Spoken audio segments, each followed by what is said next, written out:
Mr. Putter and Tabby Fly the Plane by Cynthia, Rylant, and Arthur Howard.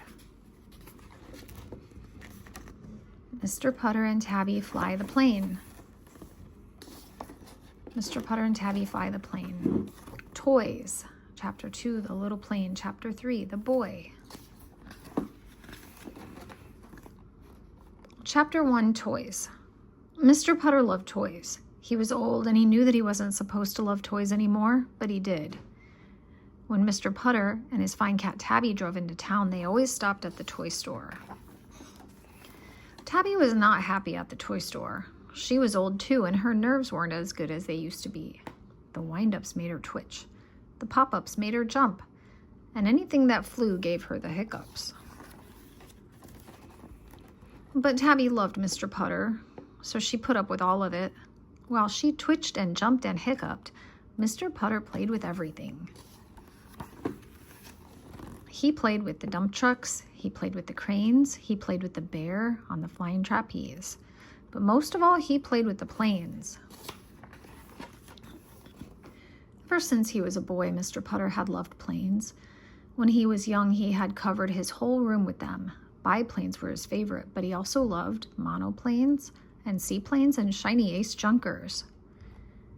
He thought he might really fly a plane one day, but he never did. So now he just looked at toy planes every chance he got.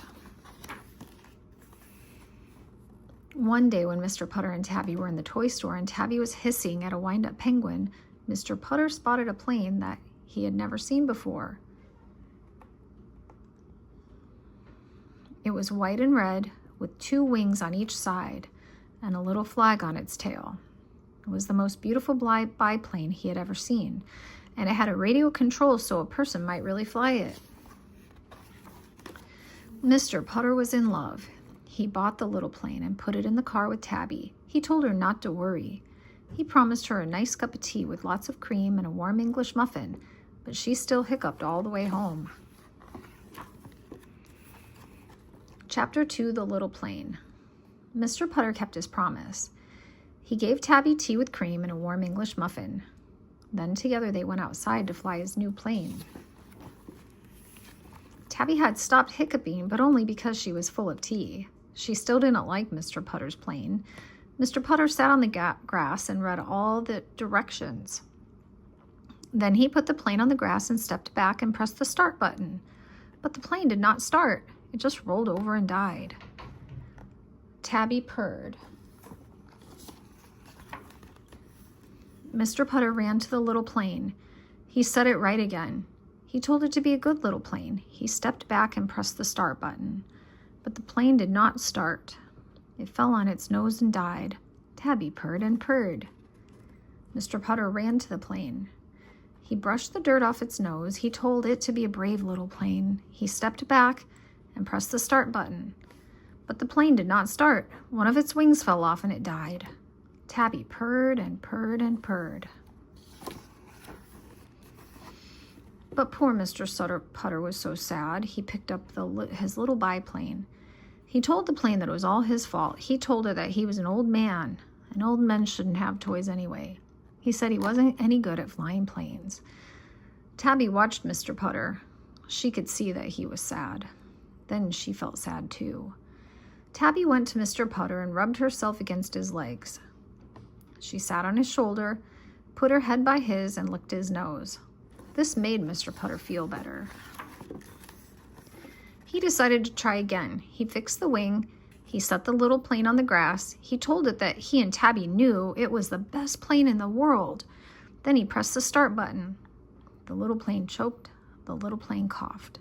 The little plane gagged, but it didn't die. It warmed up and began to sound better. Then slowly, slowly, it rolled across the grass. It picked up speed.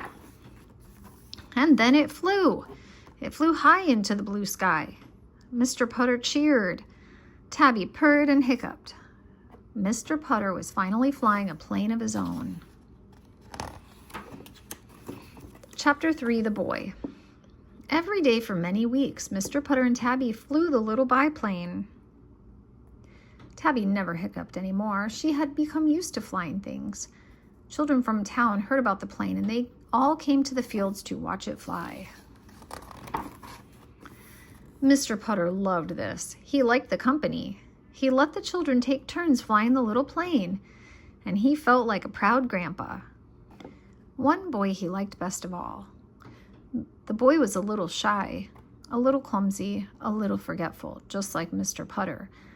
But whenever the boy flew Mr. Putter's plane, he wasn't shy or clumsy or forgetful at all. He was strong, he was sure, he was happy.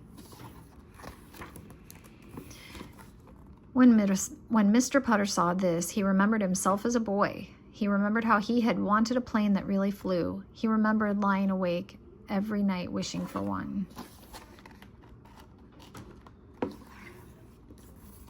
Now Mr. Putter had his plane, but he was old. He didn't need it as much. He had Tabby, and she was everything he needed. So one day, he gave his little biplane to the shy, clumsy, forgetful boy. The boy became a hero among the other children. And Mr. and Putter and Tabby went back to their tea and muffins, their tulips and roses, their morning naps and afternoon puddings. And sometimes when they were out for a walk together, a proud little biplane flew over their heads. The end.